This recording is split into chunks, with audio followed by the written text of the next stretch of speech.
Welcome back to Face the Nation. We'd like to welcome our panel now for some political analysis. Seung Kim covers Congress and the White House for the Washington Post. John Harris is editor-in-chief of Politico, and Nancy Cordes is the chief congressional correspondent here at CBS. Seung, I want to start with you. You heard Leader McConnell feeling pretty good about the way this week ended up. Was it in doubt, or was Susan Collins the key vote, kind of always going to yes, and there was nothing to stop her to going to no? Well, I think one of the interesting things that Mitch McConnell pointed out in his interview with me and other news outlets was that he didn't know where the votes were until he walked into that chamber and heard every one of his members vote aye, or in Lisa Murkowski's case, vote no.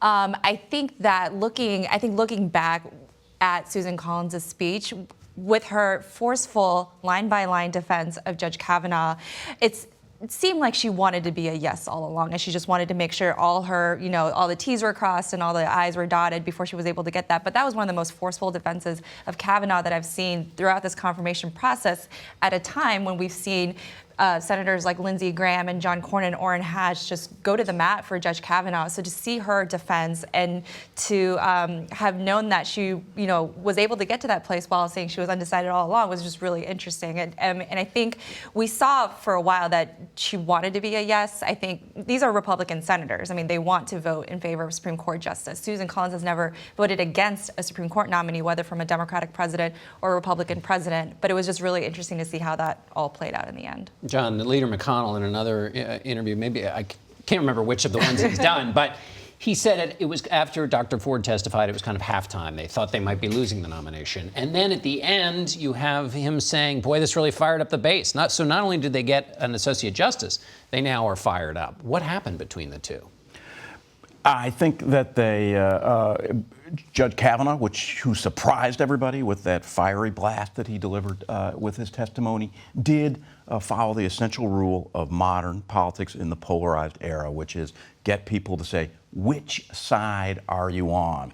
And it's an interesting thought experiment. If he had come out, as many people expect him to do, with a more temperate statement like, look, I'm really sorry, something bad must have happened, but you have to trust me, it wasn't this. I regret that I used to drink too much as a young person. I'm a different, more mature person now.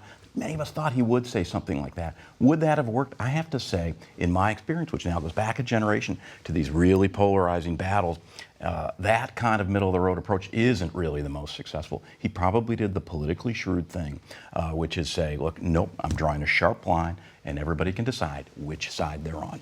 Nancy, you were all over this. The Democrats, how do they feel they did at the end of this, both politically and then specifically with respect to Kavanaugh, but then the larger set of issues here that Democrats care a great deal about, which is protecting witnesses, listening to the accused, and so forth? Well, I think they're obviously incredibly dejected, but I think that they felt that they had no choice but to go to the mat for a couple of different reasons. First of all, their base was so frustrated after the Merrick Garland experience. And so had they not fought to the very end over this, that would have left the base even more disaffected in advance of the midterm elections. They wanted them to show, okay, the Republicans really fought and won on Merrick Garland. Show us what you got this time around. So that left them with no choice but to, stall and delay and do anything that they could. One strategic error that Democrats have been pointing on, back to John's point about going, hard and strong, and whose side are you on? Michael Avenatti,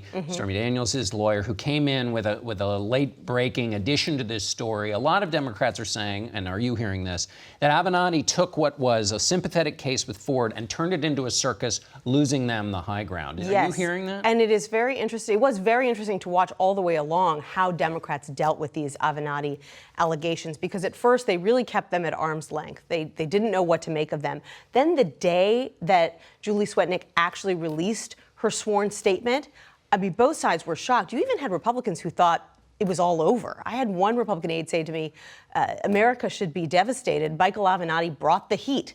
And then as some questions started to come up about her story, Democrats then again retreated, most of them. You did still have, the challenge for Democrats was their line was, you should believe women. So they didn't really have the option to pick and choose and say, so we believe these two women, but we don't necessarily believe this woman. So they were sort of stuck with an all or nothing situation. Seung, what did you make? I asked Leader McConnell if Lisa Murkowski should pay a price for the vote, and his response was, I'd like to talk about the success we had.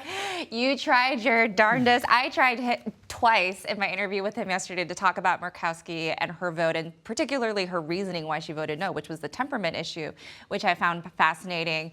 But you have to look at Lisa Murkowski and her political history in Alaska. I mean, I know the president told my colleague Phil Rucker in a phone interview yesterday that she's toast. I mean, it's not going to play well for her politically. Remember, this is a woman who lost her own primary in 2010. Party leadership shunned her back in Washington. She had to resign from her top leadership post. And then she won a write-in campaign. And her last name is not easy to spell. It's Murkowski. But she has this very unique political coalition in Alaska. She does not need the party nor the party leadership to succeed. Look, it's our job, John, to talk about political strategies and messages and dissect them. But I think we can't lose sight of the fact that really mathematics is decisive in these things. And there's no way with a margin that narrow that somebody like Mitch McConnell is going to want to push people out of his party. I don't think you're going to see Democrats trying to impose a big price on Joe Manchin for voting yes. Mathematics is what matters, and it's really what's carried the day in this. And I also think that she and Susan Collins had different political calculations here. You know, you often see them voting together, but in this case, you had Alaska leaders coming out against Kavanaugh, Republicans. You had Native American groups, very influential in Alaska, coming out against him as well. So she may not have been as worried about the political price she would pay for voting no, whereas Susan Collins knew that it was going to be a very different situation in Maine. Speaking of making political calculations, John, I want to get your thoughts about, you talked about this, whose side are you on? We traveled some distance here between, Senator John Cornyn came out and said, you know, the holes in Dr. Ford's testimony are the kind of things that happen in a traumatic episode. It was a very sympathetic reading of what she did. Then a week later, President Trump is on the stump saying, basically making fun of the fact that she couldn't remember various things. Did that moment have some benefit, play some role in this, when the president did what a lot of people thought at first was, oh my gosh, he's not being restrained, he's essentially making fun of this woman and that'll hurt him politically? Or did he know something smart about politics these days? You know, it all depends on whose ears are receiving a message. And what we were talking about here was the senator's ears. I really will say that I don't think many Republican senators were eager to hear that. Mm-hmm. But mathematics was decisive. I think there were a lot of people in sort of Trump's base who were eager to hear that and enjoyed it. You know, and I think we don't really still know the political implications. Yeah. Clearly, in the red state Senate races, like North Dakota, this probably, or were Democrats actually defending a seat there, but this Kavanaugh helps Republicans. I think we're going to probably see the exact opposite in a lot of these suburban races on which the House of Representatives will hinge. Right. They've got different political lessons pointing different directions. Exactly. That's a great point. Seung, what do you think of the long-term? Senator McConnell said this fired everybody up. Do people stay fired up for the next month? I think so. Well, I think they would, because we saw the impact of the 1991 proceedings with now Justice Thomas and Anita Hill, and you saw the Year of the Woman come a year after those hearings happened. The midterms are only a month away, and I think you've seen it'll be a fascinating experiment to see how much this matters, because the big test is only a few short weeks away. Mitch McConnell, and I mean, frankly, I've never seen Mitch McConnell so happy than in the last couple of days, because he truly believes, and he told me he had seen polling already that shows just how unifying this issue was for the Republican Party. Well, just on the Democratic side, they've been hard to find after this loss, and we tried to reach out to a number of them. is somebody going to be able to make use of this to get their own voters? You know, even Democrats will acknowledge when you talk to them that they are already seeing out on the stump when they go home for the weekends that the Republican base is more fired up than it was just a few weeks ago. So they acknowledge that this is a real thing. It's not just something that you're seeing in the polls. It's not a blip. They are encountering it. And the question for them is, their base has been fired up for a long time now. So they have sustained this level of energy. Is this Republican energy, is it a blip? And now that they got the Supreme Court justice they want, they go back to being content? Or is that, you know, energy that is going to last another month? One way in which it may last, John, is related to something that that Bret Stephens wrote about in the New York Times. He's been a vocal Trump critic, but he said in this case he was happy to have the president in there. He said because he was feeling grateful that in Trump at least one big bully was willing to stand up to the others in this case being those on the left. And so the idea is that if the left is behaving in this way, kind of we need our bully. Do you think that's an argument that grows beyond this moment? There is a phenomenon in politics. In fact, I write a little bit about it on Politico today. Both parties tend to believe, when you talk with them privately, you know, we're more virtuous, but the other side is more ruthless, and they benefit by being more ruthless. And a bunch of Democrats believe that today. Mitch McConnell is ruthless, but look, it worked for him by bending procedural rules with Merrick Garland and again with the FBI investigation into Kavanaugh. I tend to think that it's kind of a conceit of both parties, that if we could just be as vicious as the other side, we'd prevail. I think in this instance, though, different to Seung-Min's point than 1991, we are now in a political culture where a lot of people have trouble remembering what they were indignant about the week before last. Remember in 2016, we thought the Access Hollywood tape was going to sink Donald Trump, but a month later, clearly was not the decisive factor in which people were voting.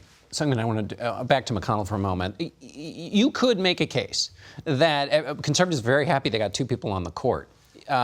Clearly, Donald Trump is responsible for that. But Mitch McConnell may be a great deal more responsible in that he held up the Merrick Garland's nomination, which got a lot of voters who were worried about Donald Trump to say, worried, yes, but if he can name the next court.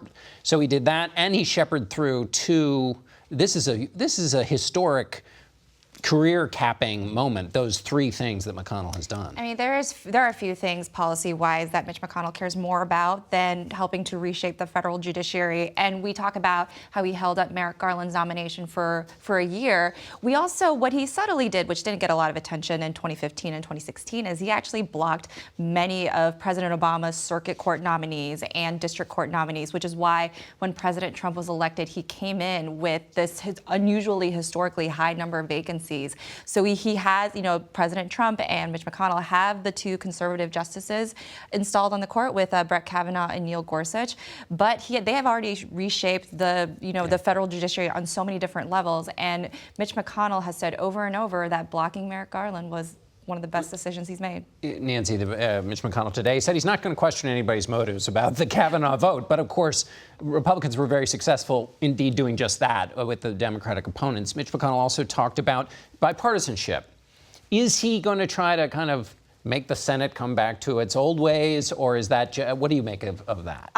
You know, I think that there's a lot of pessimism on both sides that the Senate can work, at least right now, the way that it used to. But the reality is there's almost nothing more momentous that senators do than decide on a justice who has the potential to change the balance of the Supreme Court. So this was always going to be a battle royale, almost no matter who it was, Brett Kavanaugh or Amy Coney Barrett or anyone else. This was going to be a huge clash from the very beginning. And John, last question to you. We've seen partisanship in the presidency and in the legislative. Where does it now stand with respect to the Supreme Court?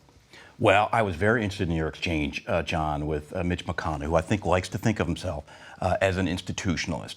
But in fact, that's not his legacy. He won, but he also owns the way he won, which means the Senate is polarized, the Supreme Court is polarized, and obviously the presidency's been polarized for a long time. And he knows that he owns part of that. That's why he was so scratchy and defensive with you. All right, we will end it on scratchy and defensive. Thank you to all of you for being here.